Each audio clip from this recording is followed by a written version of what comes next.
When we think about giving an injection, we often focus on the needle and the medicine. But where that needle goes is just as important. In fact, choosing the right location on the body is one of the most critical steps for safety. A simple mistake in site selection can lead to serious problems. These are not just minor issues, they can have lasting effects on a patient's health and well-being. That is why understanding the body's geography, or anatomy, is fundamental for every healthcare provider, especially those new to the profession. It's the first step in ensuring a safe and effective treatment for your patient. Let's talk about the risks of choosing the wrong site. The buttocks area is large, and it might seem like any spot will do. This is a dangerous misconception. The dorsogluteal site, which is the outer quadrant of the buttock, was once a common choice. However, we now know it is filled with potential hazards. The major sciatic nerve runs right through this area. Accidentally hitting this nerve with a needle can cause intense pain, temporary or even permanent paralysis, and long-term nerve damage. This is a life-altering complication that is entirely preventable with better knowledge and technique. Beyond the sciatic nerve, the dorsogluteal area also contains large blood vessels. Puncturing one of these vessels can cause significant bleeding, leading to a large, painful bruise called a hematoma. Even more concerning, it could lead to the medication being injected directly into the bloodstream instead of the muscle. This can cause the drug to act too quickly, leading to severe, sometimes life-threatening, systemic reactions. This area also tends to have a thicker layer of subcutaneous fat, which can prevent the needle from reaching the muscle at all, making the medication less effective. Because of these very real and serious dangers, modern medicine has moved away from the dorsogluteal site. The evidence is clear. We have identified a much safer alternative that minimizes these risks and improves patient outcomes. This shift in practice is all about prioritizing patient safety above all else. As healthcare professionals, our primary oath is to do no harm. Choosing the correct injection site is a direct reflection of that commitment. It's about using the best available knowledge to protect the people who have placed their trust in our hands. So, if the traditional buttock injection site is risky, what is the alternative? The answer is a site called the ventrogluteal muscle. This location is on the side of the hip, not the fleshy part you sit on. Decades of research and clinical practice have shown this to be the safest and most reliable site for intramuscular injections for adults and children over 7 months old. It's a specific spot that offers significant advantages over other potential locations. Understanding why it's the best choice will give you the confidence to use it consistently and correctly. The primary reason the ventrogluteal site is superior is its anatomy. The gluteus medius muscle at this location is thick and well developed. It can easily absorb a variety of medication volumes. Unlike the dorsogluteal area, this site is free from major nerves and large blood vessels. The sciatic nerve is far away from this landmarked spot. This simple anatomical fact dramatically reduces the risk of causing painful and debilitating nerve damage or injecting medication directly into a vein or artery. It's a cleaner, safer target for your needle. Another key advantage is the thinner layer of fatty tissue covering the ventrogluteal muscle. Even in patients who may be overweight, the muscle is relatively close to the skin's surface. This makes it much easier to ensure your needle reaches its intended target, the muscle tissue. When medication is deposited deep within the muscle, it is absorbed steadily and effectively. If it gets stuck in the fat layer instead, absorption can be slow, erratic, and incomplete, which means the patient doesn't get the full benefit of their prescribed treatment. For all these reasons, professional organizations and nursing schools now strongly recommend the ventrogluteal site as the gold standard for intramuscular injections. It offers the best combination of safety, reliability, and effectiveness. While learning to locate it takes a little practice, the peace of mind it provides is invaluable. By mastering this technique, you are not just following a procedure, you are actively protecting your patient from unnecessary pain and preventable complications. It is a hallmark of excellent, evidence-based nursing care. Before you even approach the patient, the first step to a safe injection is preparing your workspace and your equipment. A smooth procedure begins with having everything you need within easy reach. This prevents you from having to turn away from your patient or rush at a critical moment. Think of it like a pilot's pre-flight checklist. It ensures every single component is accounted for and ready to go. This methodical approach minimizes errors and helps you stay focused on the task at hand, which is providing safe and efficient care to your patient. Let's create that checklist. First, you will need the prescribed medication in its vial or ampule. You will also need a sterile syringe of the appropriate size for the volume of medication you'll be giving. Next, you need 2 sterile needles, one for drawing up the medication, and a second, fresh one for the injection itself. This practice, known as using a filter needle or simply changing needles, ensures the needle going into the patient is perfectly sharp and not contaminated, which reduces pain and tissue damage. In addition to the medication and syringe, you will need several other essential items.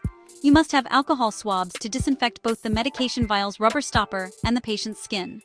You will also need sterile gauze pads and a bandage for after the injection. Of course, personal protective equipment is non-negotiable. This means having a clean pair of disposable gloves. Finally, you must have an approved sharps container close by. This container is for the immediate and safe disposal of the used needle, preventing accidental needle sticks and the spread of infection. Once you have gathered all your supplies, arrange them neatly on a clean, disinfected tray or surface. Check the packaging of every sterile item, the syringe, the needles, the swabs, to ensure it is intact and not expired. Any breach in the packaging means the item is no longer sterile and should not be used. This careful, deliberate preparation sets the stage for a safe and professional procedure. It shows respect for the patient and for the principles of infection control, building a foundation of safety from the very beginning. With your equipment ready, your next critical check is centered on the medication itself. Administering medication is a huge responsibility, and a simple verification process can prevent serious errors. This process is famously known as the 5 rights of medication administration. It is a fundamental safety check that you must perform every single time you give a medication, without exception. This isn't just a guideline. It is a core principle of safe patient care that protects both the patient and the healthcare provider. Memorize them, practice them, and make them an automatic part of your routine. The first right is the right patient. Always confirm you have the correct person. Check the patient's identification bracelet and ask them to state their full name and date of birth. Compare this information with the Medication Administration Record, or MAR. Never rely on just a room number or a casual greeting. The second right is the right medication. Read the label on the vial or ampule carefully. Compare it word for word with the MAR. Be especially cautious with medications that have similar sounding names. If there is any doubt, stop and clarify. Next, you must verify the right dose. Check the prescribed dose on the MAR and compare it with the dose you have prepared in the syringe. Some medications require a calculation, so it is crucial to double-check your math. In many facilities, high-alert medications like insulin or heparin require a second nurse to independently verify the dose before it is given. The fourth right is the right route. The prescription must specify an intramuscular injection. Confirm that you are not mistakenly preparing a medication intended for oral, subcutaneous, or intravenous use. Finally, we have the right time. Check the MAR to see when the medication is scheduled to be given. Some medications need to be administered at very specific times to be effective, such as antibiotics, while others have more flexibility. Understanding the timing is crucial for therapeutic effectiveness. By methodically checking these 5 rights, patient, medication, dose, route, and time, you create multiple safety nets. This simple, powerful habit is one of the most effective tools you have to prevent medication errors and ensure your patient receives the exact treatment they were prescribed. Once all your safety checks are complete, it's time to focus on the person receiving the injection. A medical procedure, no matter how routine, can really be a source of anxiety for many people. Your ability to create a calm and respectful environment is just as important as your technical skill. The first step is to ensure privacy. Close the door to the room or pull the curtain around the patient's bed. This simple act shows respect for their dignity and helps them feel more secure and less exposed during the procedure. Communication is key to building trust and reducing a patient's anxiety. Before you do anything, explain what you are about to do in simple, clear terms. You can say something like, "I need to give you your prescribed medication as an injection in your hip muscle. This is the safest place for it." You may feel a brief pinch. Ask them if they have any questions. Giving the patient information and a chance to speak empowers them and makes them a partner in their own care, which can significantly ease their fears and make the entire experience better for everyone involved. Proper positioning is crucial for both patient comfort and the success of the injection. For the ventrogluteal site, the best position is to have the patient lie on their side, facing away from you. The leg that will be injected should be on top. Ask the patient to bend their top knee and pull it slightly forward toward their chest. This simple maneuver relaxes the gluteal muscles. A relaxed muscle is much easier and less painful to inject than a tense one. Avoid having the patient stand, as this can cause the muscles to tighten. Throughout this process, maintain a calm and reassuring demeanor. Your confidence will be, contagious. If you appear nervous or rushed, the patient will sense it and become more anxious themselves.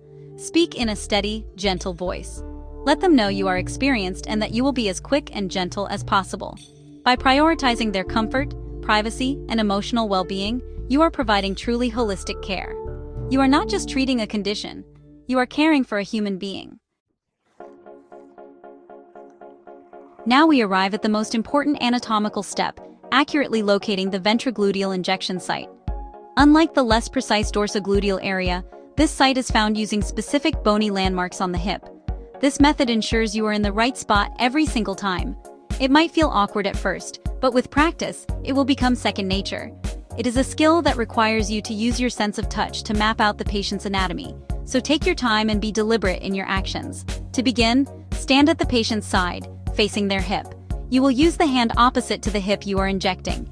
For example, if you are injecting the patient's left hip, you will use your right hand to find the landmarks. Place the heel of your hand directly on the greater trochanter of the femur. This is the large, bony knob you can feel on the upper part of the side of their thigh. It's a prominent landmark that you should be able to find easily on most people. Your wrist should be aligned with their femur. Once the heel of your hand is securely on the greater trochanter, point your index finger toward the anterior superior iliac spine. This is the prominent bone at the front of the hip, often called the hip point. You can easily feel this on yourself. Your index finger should be resting right on or pointing directly to this spot. This creates the first side of your target triangle. Keep your index finger in place as you move to the next step. It is your anchor for finding the injection site. Now, keeping your index finger on the anterior superior iliac spine, spread your middle finger back along the iliac crest. This is the curved top border of the hip bone. You are essentially creating a V shape with your index and middle fingers. The iliac crest feels like a long, curved ridge of bone under the skin. The injection site is the soft, muscular area in the center of the triangle formed by your index finger, your middle finger, and the iliac crest. This is the heart of the gluteus medius muscle, your safe and reliable target.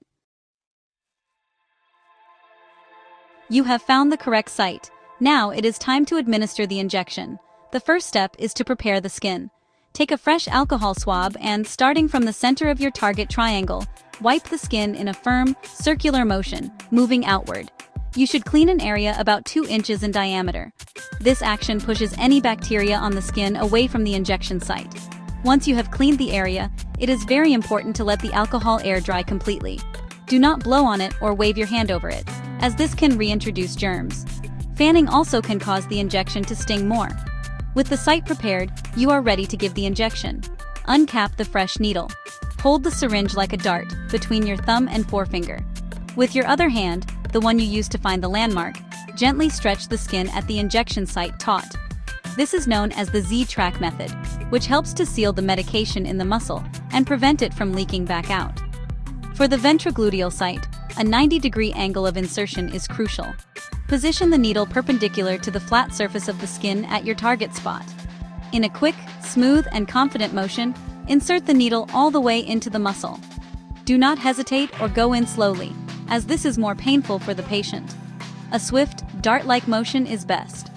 Once the needle is fully inserted, release the skin you are holding taut with your non-dominant hand. Use that hand to stabilize the barrel of the syringe to keep it steady. This prevents the needle from moving around inside the muscle, which can cause discomfort and tissue damage. Keeping the syringe stable is a key part of a gentle injection. Now, with the syringe held steady, use the thumb of your dominant hand to slowly and steadily push the plunger down. This injects the medication into the muscle tissue. A slow injection rate, typically about 1 milliliter every 10 seconds, allows the muscle to absorb the fluid without causing excessive pain or pressure. Throughout this process, talk to your patient. Ask them, "How are you doing?" Watch their face for signs of discomfort. This continuous communication and observation ensures they are tolerating the procedure well. Once all the medication has been injected, the procedure is almost complete. The final steps are just as important for patient safety and comfort. After you have pushed the plunger all the way down, pause for a moment, about 5 to 10 seconds. This brief pause allows the medication to begin dispersing into the muscle tissue. This simple trick helps to prevent the medication from leaking back out along the needle track when you withdraw it, ensuring the patient receives their full intended dose and minimizing skin irritation. To remove the needle, do so in one quick, smooth motion, pulling it straight out at the same 90-degree angle at which it was inserted. Do not change the angle as you withdraw. As you are pulling the needle out, have a sterile gauze pad ready in your other hand. Immediately place the gauze over the injection site and apply gentle pressure. Do not massage the area. Massaging can cause the medication to be forced back into the fatty tissue, and can also cause bruising and tissue damage. Gentle, steady pressure is all that is needed. The moment the needle is out of the patient, your top priority is safety. Immediately activate the needle's safety feature, whether it's a sheath that slides over the needle or a mechanism that retracts it. Do not attempt to recap the used needle with two hands. This is one of the most common causes of accidental needle sticks. Once the safety mechanism is engaged, dispose of the entire syringe and needle unit directly into the designated sharps container. This container should be close by, so you do not have to walk across the room with a used needle. After applying pressure for a few moments, you can check the site for any bleeding. A small drop of blood is normal. If needed, you can apply a small adhesive bandage over the site. Ask the patient how they are feeling and help them get back into a comfortable position. Reassure them that the procedure is finished. Taking these few extra moments to provide gentle aftercare reinforces the patient's trust and comfort, leaving them with a positive impression of the care you have provided. Your responsibility to the patient does not end when you dispose of the needle. Proper documentation is the final, critical step in the medication administration process. This is not just paperwork. It is a legal and professional record of the care you provided. It ensures continuity of care, as other healthcare team members will know what medication was given, when it was given, and where. Accurate charting is essential for patient safety and is a vital part of your professional duty. In the patient's medical record, you must document several key pieces of information. Record the name of the medication you administered, the exact dose given, and the route, in this case intramuscular. You must also note the specific site you used, for example, left ventrogluteal. Finally, record the date and time of the administration and sign your name or initials according to your facility's policy. Some records also have a space to note the patient's response to the injection, such as tolerated well. After you have finished your documentation, perform one last crucial safety action. Hand hygiene. Remove your gloves and dispose of them properly. Then, wash your hands thoroughly with soap and water, or use an alcohol-based hand sanitizer. This step is fundamental to infection control. It protects you, and it protects your next patient from any potential cross-contamination. This simple habit, performed before and after every patient contact, is one of the most powerful tools we have in preventing the spread of infection in healthcare settings. In conclusion, mastering the ventrogluteal injection technique is a journey of precision, practice, and a deep commitment to patient safety. From choosing the safest site and meticulously preparing your equipment to communicating with your patient and documenting your actions, every step matters. By avoiding the risky dorsogluteal site and embracing this evidence-based method, you are not just performing a task. You are upholding the highest standards of your profession and ensuring that your patients receive the safest, most comfortable, and most effective care possible.